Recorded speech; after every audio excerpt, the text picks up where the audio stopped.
कभी सोचा है कि हमारी आज की दुनिया ऐसी क्यों है? इसके कई जवाब एक ही बड़ी घटना में छिपे हुए हैं, और वो है द्वितीय विश्व युद्ध।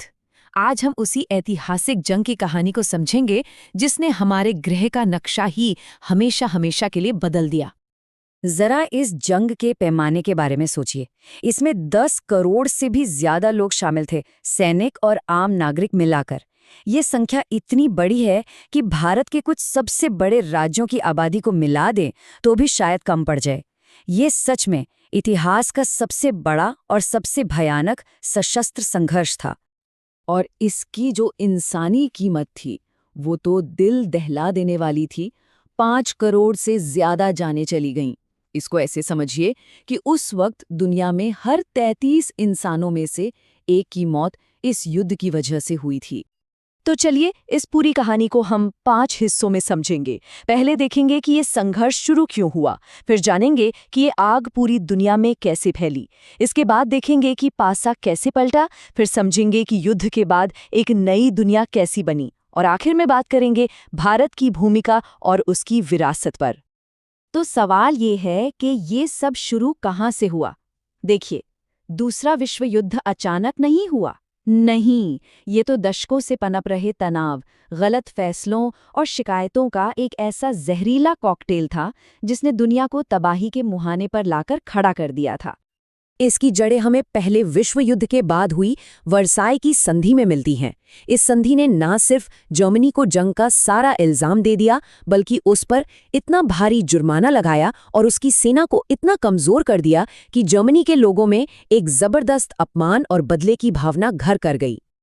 और शांति बनाए रखने के लिए एक संस्था बनाई तो गई थी, लीग ऑफ नेशंस यानी राष्ट्र संघ, पर वो पूरी तरह से बेअसर साबित हुई।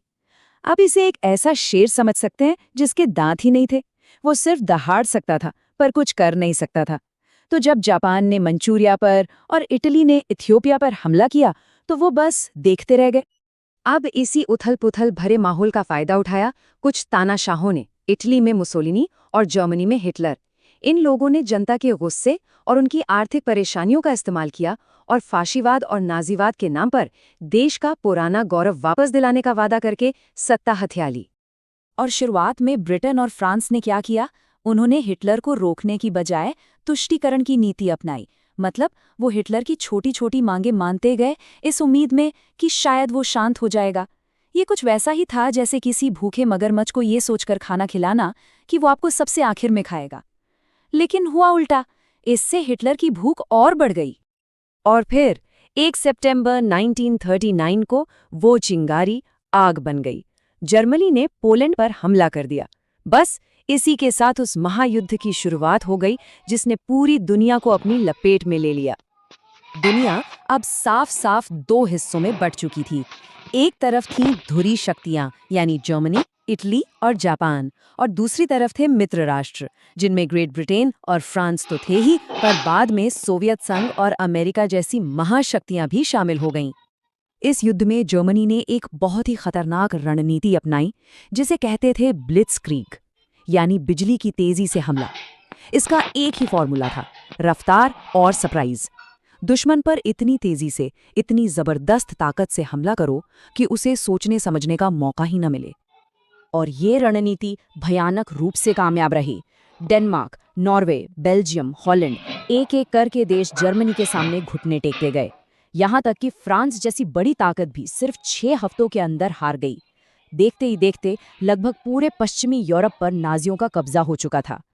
शुरुआत में तो ऐसा लग रहा था कि धुरी शक्तियों को कोई नहीं रोक सकता, लेकिन फिर कहानी में कुछ ऐसे मोड़ आए, कुछ ऐसी गलतियां हुईं जिन्होंने युद्ध का पासा ही पलट कर रख दिया। 1941 में हिटलर ने सोवियत संघ पर हमला करके एक बहुत बड़ी गलती कर दी। फिर कुछ महीने बाद जापान ने अमेरिका के पर्ल हार्बर पर हमला कर दिया और एक सोए हुए शेर को जगा दिया। अमेरिका भी युद्ध में कूद पड़ा। और फिर आया 1943 में स्टालिनग्राड का युद्ध। ये वो टर्निंग पॉइंट था जहां नाजी सेना को पहली बड़ी हार मिली, और बस यहीं से उनकी उल्टी गिनती शुरू हो गई। और आखिरकार सालों की भीषण लड़ाई के बाद 1945 में पहले जर्मनी ने और फिर हिरोशिमा नागासाकी पर परमाणु हमलों के बाद जापान ने भी सरेंडर कर दिया। युद्ध तो खत्म हो गया, पर दुनिया अब पहले जैसी बिल्कुल नहीं थी। उस तबाही की राख से एक ऐसी नई सच्चाई पैदा हुई जिसका असर आज भी हमारी राजनीति से लेकर हमारी अर्थव्यवस्था तक पर महसूस होता है। सबसे बड़ा बदलाव तो ये आया कि दुनिया की ताकत का सेंटर ही बदल गया। पुरानी यूरोपीय शक्तियां जैसे ब्रिटेन और फ्रांस अब बहुत कमजोर हो चुकी थी। उनकी जगह ले ली थी दो नई सुपर पावर्स ने, अमेरिका और सोवियत संघ। और यहीं से एक नए तरह के टकराव, एक नई जंग की जमीन तैयार हो गई। भविष्य में ऐसी तबाही फिर ना हो, इसके लिए संयुक्त राष्ट्र यानी यूनाइटेड नेशंस बनाया गया। लेकिन साथ ही अमेरिका और सोवियत संघ के बीच कोल्ड वॉर यानी शीत युद्ध शुरू हो गया, जिसने दुनिया को दशकों तक दो गुटों में बांटे रखा। जर्मनी भी दो हिस्सों में बंट गया, वर्ल्ड बैंक जैसी नई आर्थिक संस्थाएं बनी, और हाँ, सबसे अहम, एशिया और अफ्रीका में साम्राज्यवाद के अंत की शुरुआत हो गई। अब इस पूरी वैश्विक उथल-पुथल का भारत पर क्या असर हुआ, खासतौर पर उस भारत पर जो अपनी आज़ादी के लिए लड़ रहा था। कहते हैं ना, किसी का अंत किसी की शुरुआत होता है। इस युद्ध ने एक तरफ तो ब्रिटिश साम्राज्य के ताबूत में आखिरी कील ठोक दी, तो वहीं दूसरी तरफ भारत की आज़ादी का दरवाज़ा खोल दिया। युद्ध ने ब्रिटेन की कमर आर्थिक रूप से तोड़ दी थी। अब उनके लिए भारत जैसे विशाल देश पर राज करना नामुमकिन होता जा रहा था, और यहाँ भारत में आज़ादी का आंदोलन भी अपने चरम पर था। तो बस जब 1945 में ब्रिटेन में लेबर पार्टी की सरकार आई, तो उन्होंने भारत को आज़ाद करने का फैसला कर लिया। तो अंत में ये सवाल हमारे सामने है, यूनाइटेड नेशंस की मौजूदगी से लेकर आज भी सुनाई देने वाली कोल्ड वॉर की गूंज तक और साम्राज्यवाद के अंत से बनी एक नई दुनिया तक, द्वितीय विश्व युद्ध की ये विरासत आज भी हमारी दुनिया को किस तरह से चला रही है, उसे कैसे आकार दे रही है।